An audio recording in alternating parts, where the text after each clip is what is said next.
Welcome back. In case you're just joining us, Ambassador Godknows Igali, the Permanent Secretary, Ministry of Power, is our guest on the Question Time. Don't go away. Now, in all your explanation, some people have complained about the rot in the system. Would you adduce to the fact that corruption might have also played some part in hindering the progress of the power sector in Nigeria? Okay, I'll answer that question. But let me say this. The sector has workers who are so dedicated. And I even have cases where I've lost in the past 6 weeks about 8 workers in the Northeast, while trying to restore light to towns like Biu, Damaturu, and Medjugorje. Medjugorje, by the grace of God, after nearly 4 months, tomorrow we'll have light. We've tried twice, and all the time it led to death of our workers. Now, I've lost in the past 1 month, 2 workers here in Abuja that died when they were trying to make some critical connections and under heavy rain, and they died. I've lost workers in Kaduna. Well, what I'm trying to say, we're working very hard, and the power situation in the country is improving gradually. We're not celebrating yet, because it's not where we should be. We're not celebrating. We hope that one day we can celebrate. I will promise Nigerians that we work harder. I've told people in the sector, you cannot sleep until there's light, reliable, dependable in Nigeria. Now, corruption is a monster all over the place. What I can say is that on my table, unfortunately, not much passes on my table again because everything is under private sector. But for the little that passes through my table, is judicious. And because private sector is in charge now, the regulator and what we call the bulk trader look into their books to make sure that if you say we want to go and buy transformers, the regulator makes sure that those transformers are consistent with market prices. Now, let's look at the Procurement Act now. The previous administration of President Jonathan complained that the Procurement Act also slowed down the pace of development in the power sector. But now with the major deals being transferred to the private sector, now is procurement still an issue? No, I don't have a problem with Procurement Act. The Procurement Act is clear. It's just for you to comply with what the Procurement Act needs. So the procurements that the ministry does at this level and the other agencies, because other agencies of the ministry are still doing procurement. We have the transmission company, which is still under government, and the biggest expenditure of government is TCN, where there's a lot of investment into improving our national transmission grid. So all the time there are papers passing through us to the Public Procurement Office, and if you do your due proper competitive bidding and you're able to provide all the information, the BPP does not stand as a hindrance. Sometimes, if you don't have your documents correct, they send you in and out until they get it right. What's your reaction to the Director General of the Consumer Protection Council urging governments to probe into the high cost of tariff? It's good. She's doing a great job. Consumers must be protected at all. I'm a consumer. You're a consumer. So we must all be protected. When they come to pay for light, they don't say, this is permanent secretary power, so let's not charge him. We all pay. But listen to me. I've mentioned that the tariffs are not cast in steel. They don't come down from heaven. The tariffs are objectively negotiated and agreed between NEC and consumers. NEC will tell they tell the discos to go and hold public hearings, to go and consult with the consumers. And then they will negotiate with the consumers, and they will bring the reasons why tariffs must move from this amount to this amount. Of course, tariffs, one way or the other, have to increase. If the distribution companies have to improve services, they must be able to make more investment. If they have to make more investment, there must be some slight adjustment in what people are paying for to cover for services.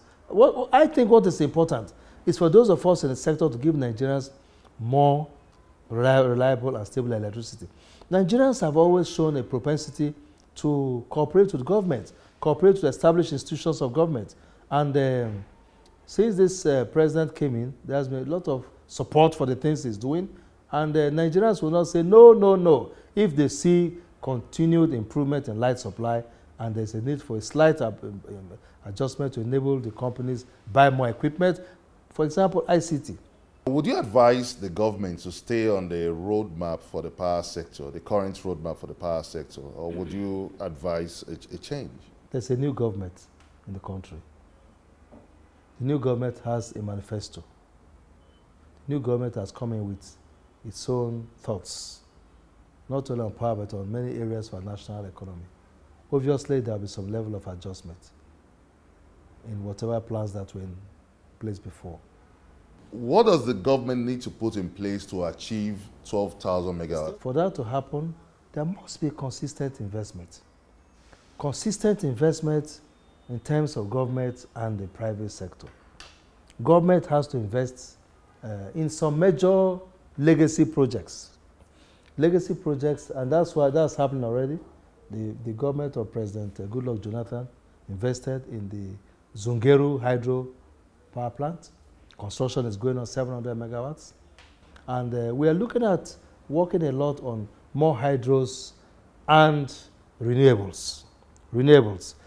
Particularly solar. Solar energy has come to stay in the world. In some parts of the world, we now have solar power plants that are going to, one single plant going to about 400 megawatts. And we are not saying that we should build plants starting with 400 megawatts, but if we do have plants of 100 megawatts, about 10, 15 around the northern parts of the country, we have given a number of licenses.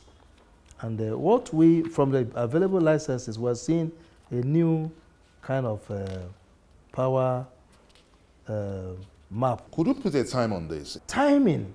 I think let Nigerians not be deceived. Power sector is not like going to buy a car or a bicycle across the counter. If it is bigger plants, turbines take about 3-4 years to build turbines. If it is solar, putting everything in place, like a 50 megawatt solar plant, if everything is in place, land, money, everything is in place, it will take like a year to finish construction. We are not unhopeful.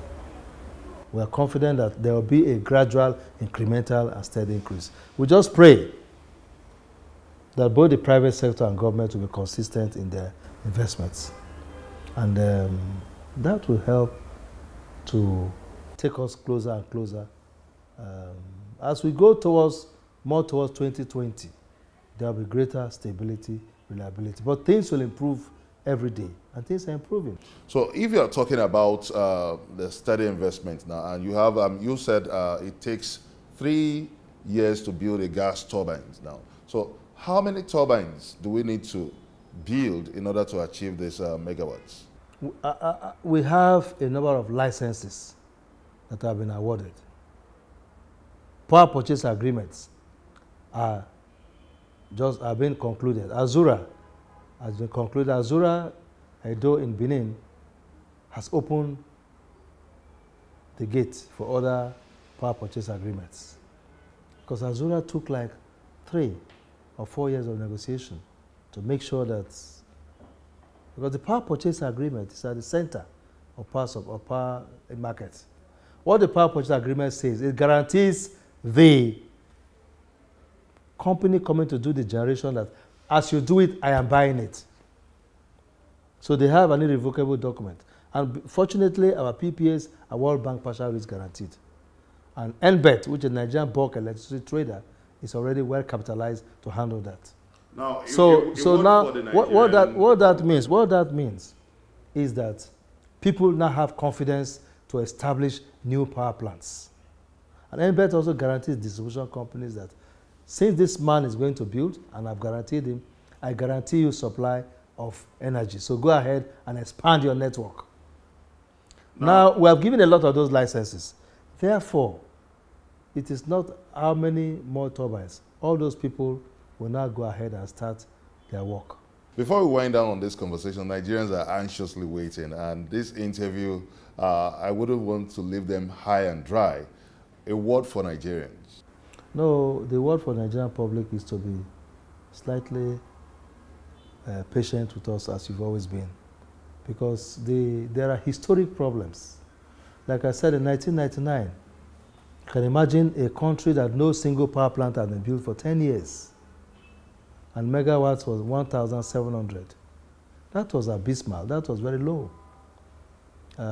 We do know that there were times in the country's history that fiscal situations were very bad, so maybe governments were challenged, but nothing happened for 10 years.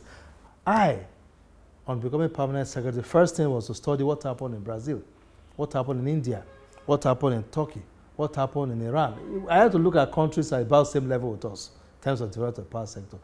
And I saw that all of them, without exception, every year the investment goes like this. It may not be too high, but it does not go high. It's not like this. It goes gradual, but there is gradual, consistent investment. Now with CBN and with other agencies, we're trying to look at how the private sector owners, who are the drivers of development in any country, can have access to cheaper money and be able to borrow at a cheaper cost and invest in power. Ambassador Godknows Igali, thank you very much. No, but before you thank me, I want to again express my condolences with the family of the young girl at University of Lagos that got electrocuted. I mean, it was a nightmare. I couldn't sleep. And the high-powered delegation was sent to investigate what really happened. Although she was not dead until the delay at the hospital happened, but in the first place, she shouldn't have been electrocuted, because what happened was an 11 kVA cable came out of his socket and fell, and the poor child stepped on it. So my condolences to the family. I intend to visit them on Monday myself. I've sent people yesterday, a very high-level team. They're there, and that's what NEMSA seems to correct. We are trying to fill up the gap on these accidents, domestic, industrial, that are related to power.